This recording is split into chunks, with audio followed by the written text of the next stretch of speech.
प्रिय विद्यार्थियों, मैं रामजी तिवारी, प्रवक्ता हिंदी, विद्यालय श्री जगतपाल रंगनाथ द्विवेदी इंटरमीडिएट कॉलेज रामापुर कोहड़ौल से आप सबकी प्रसन्नता और स्वास्थ्य की मंगल कामना के साथ मैं विद्यालय के यशस्वी प्रधानाचार्य जी को साधुवाद एवं धन्यवाद देता हूं, जिन्होंने इस विषम परिस्थिति में भी आपके शिक्षा और लक्ष्य को सुगम और सरल बनाने के लिए शिक्षण अधिगम में ऑनलाइन प्रणाली को समायोजित किया है। इसके माध्यम से आप बिना किसी प्रकार का संघर्ष किए सरलता और सुगमता पूर्वक आप 90% से अधिक अंक प्राप्त कर सकते हैं। हम शिक्षक बंधु आज से निरंतर आपको लिखित रूप से और वीडियो के माध्यम से सामग्री उपलब्ध कराता रहूँगा। इसके लिए आज पहले दिन मैं आपको कक्षा 12 के सिलेबस को संक्षिप्त रूप से आपको प्रस्तुत कर रहा हूँ। इस प्रणाली के माध्यम से आप बहुत सरलतापूर्वक अपने संपूर्ण पाठ्यक्रम को अंक के साथ समझ जाएंगे। तो प्रिय विद्यार्थियों, बिना देरी किए मैं अपने मुख्य प्रकरण पर आता हूँ। सामान्य हिंदी कक्षा 12 का पाठ्यक्रम है ये आपके सम्मुख। इस संपूर्ण पाठ्यक्रम को 14 प्रश्नों में इस प्रकार विभक्त किया गया है। पहला प्रश्न गद्य साहित्य का इतिहास होगा। यह 5 अंकों का होगा। एक अंकों के बहुविकल्पीय प्रश्न होंगे, जिसमें चारों कालों के इतिहास से संबंधित प्रश्न पूछे जाएंगे। दूसरा प्रश्न उसी प्रकार से पद्य साहित्य के इतिहास से संबंधित है। यह भी बहुविकल्पीय होगा। यह भी चारों कालों से संबंधित होगा। 1 गुणे 5, इसका मतलब यह हुआ कि 1 अंक के 5 प्रश्न होंगे, पांचों बहुविकल्पीय होंगे। प्रश्न संख्या 3 गद्यांश पर दिए गए प्रश्नों का उत्तर लिखना होगा आपको। यह अति लघु उत्तरीय प्रश्न होगा।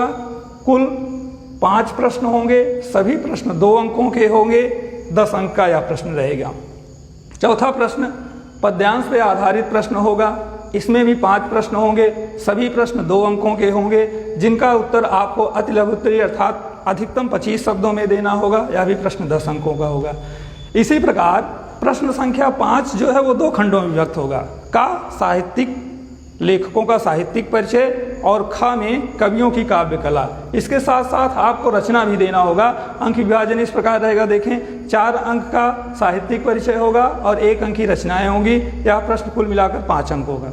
दूसरा खंड भी 5 अंकों का होगा। प्रश्न संख्या 6 कहानी पर आधारित होगा। इस कहानी से सिर्फ 2 प्रश्न पूछे जाएंगे, या तो आप सारांश लिखिए अथवा उद्देश्य लिखिए। यह प्रश्न भी 5 अंकों का होगा।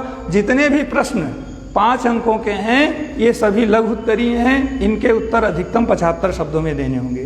प्रिय विद्यार्थियों, खंड काव्य पर आधारित प्रश्न 7वां होगा।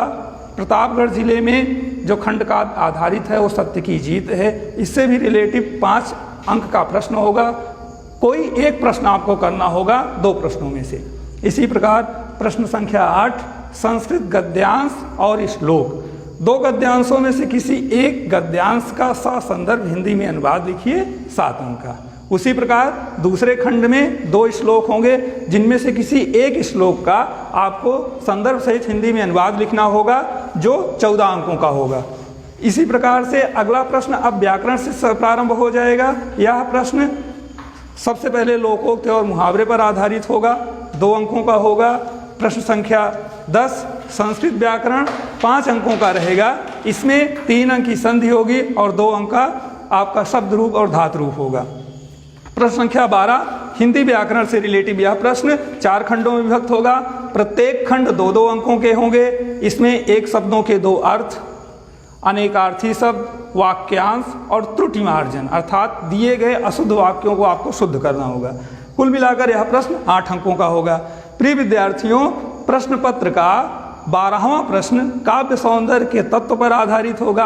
आप 9th से पढ़ रहे हैं। काव्य सौंदर्य के सिर्फ 3 तत्व होते हैं, रस, छंद, अलंकार। निर्धारित पाठ्यक्रम में पूछे गए अलंकार का परिभाषा और उदाहरण 2-2 अंकों में आपको देना होगा। प्रश्न संख्या 13 और 14 आपके मौलिक अभिव्यक्ति को प्रदर्शित करने के लिए है, जिसमें प्रश्न संख्या 13 पत्र लेखन से संबंधित है। इस प्रश्न में दिए गए किन्हीं 2 विषयों को में से एक विषय पर आपको पत्र लिखना होगा। यह 6 अंकों का होगा। और प्रिय विद्यार्थियों, प्रश्न पत्र का अंतिम प्रश्न निबंध पर आधारित है। 5 विषयों में से किसी एक विषय पर आपको बहुत ही सारगर्भित 300 शब्दों में निबंध लिखना होगा। यह प्रश्न 9 अंकों का होगा। यह प्रश्न आपको इस पाठ्यक्रम से लेकर के IAS अर्थात किसी भी आप कंपटीशन में जाएंगे वहाँ यह बहुत ही प्रमुखता के साथ पूछा जाता है, इसलिए इस प्रश्नों पर आप विशेष ध्यान देंगे। यह प्रश्न आपकी मौलिक अभिव्यक्ति को प्रदर्शित करने का प्रमुख माध्यम है। तो धन्यवाद। आज हमने संक्षिप्त रूप से आपको प्रश्न पत्र के पाठ्यक्रम को प्रोवाइड कराया।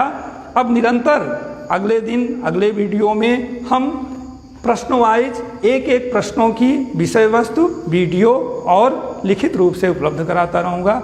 आशा करता हूँ आप अपना ख्याल रखेंगे, प्रसन्न रहेंगे, घर पर रहेंगे। धन्यवाद।